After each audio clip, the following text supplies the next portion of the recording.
கர்த்தருடைய பரிசுத்த நாமம் மகிமைப்படுவதாக. உயிர்த்தெழுந்து வல்லமுள்ள இயேசு கிறிஸ்துவின் நாமத்தினால இந்த கால பொழுதில் உங்களை சந்திப்பதை குறித்து நான் மிகுந்த மகிழ்ச்சி அடைகிறேன். தேவ ஜனங்களே, இந்த நாளிலே கர்த்தர் நமக்கு கொடுத்திருக்கிற இறைவார்த்தையானது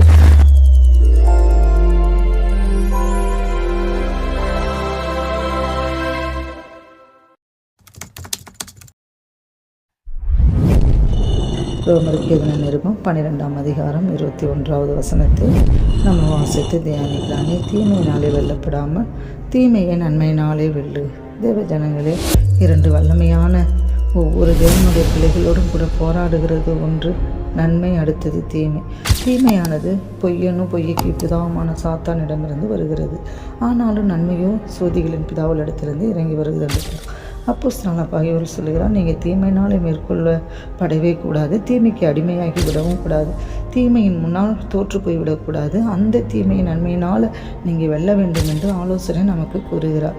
அதற்கு ஒரே வழி என்ன? நம்ம இயேசுவை நோக்கி பார்க்க வேண்டும். அவரிலும் முழுவதும் நன்மையே நிரம்பி இருக்கிறது. நன்மை செய்கிறவராகவே அவர் சுற்றி திரிந்தார் என்று பார்க்கிறோம். கிறிஸ்துவால் எப்படி நன்மை செய்ய முடிந்தது?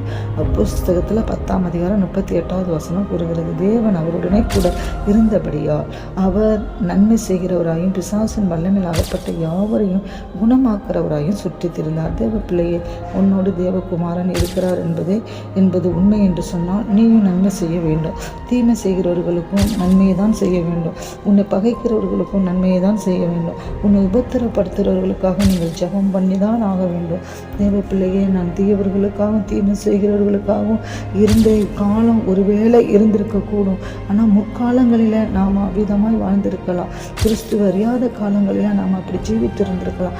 ஆனால் அந்த வேளையிலும் கிறிஸ்து நமக்காக நன்மையை செய்தார். வேதம் சொல்லுகிறது, நாம் பாவிகளாய் இருக்கையில் கிறிஸ்து நமக்காக மரித்ததினாலே தேவன் நம்மளே வைத்த தமது அன்பை விளங்க பண்ணுகிறார் என்று ரோமர் 5:7 வாசிக்கிறோம்.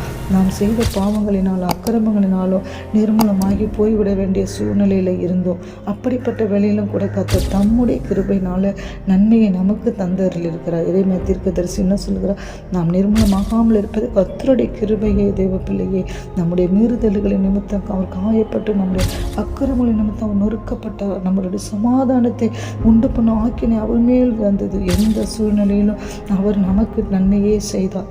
இயேசுவை நோக்கி பாருங்கள், அவர் வாழ்க்கையின் சாட்சி. அவர் தீமையை நன்மையினால் வென்றார். தீமை அவரை மேற்கொள்ளவில்லை, பாவம் அவரை மேற்கொள்ளவில்லை, வியாதிகள் அவரை மேற்கொள்ளவில்லை. அவர் தீமைக்கு கொஞ்சம் கூட இடம் கூடாது இருந்தார்.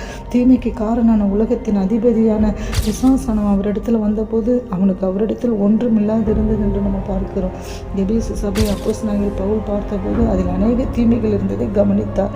அவர்களுக்கு ஆலோசனையாக பரிசுத்தவான்களுக்கு ஏற்றபடி வேசித்தனமும் மற்ற அசுத்தமும் பொருளாசை ஆகிய இவைகளை பேரு முதல்ல உங்களுக்குள்ள சொல்லப்படவும் கூடாது.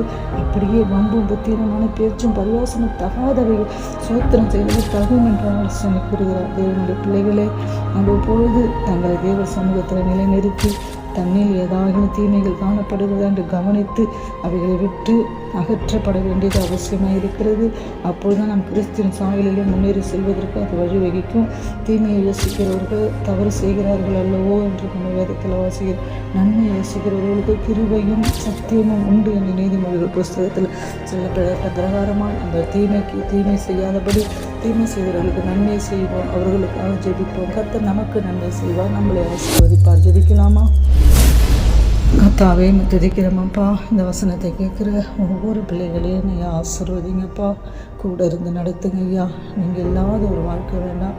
பிள்ளைகளுக்கு அற்புதங்களை செய்ய ஆசீர்வதிங்க. இயேசு நாமத்தில் ஜெபிக்கிறோம் பிதாவே.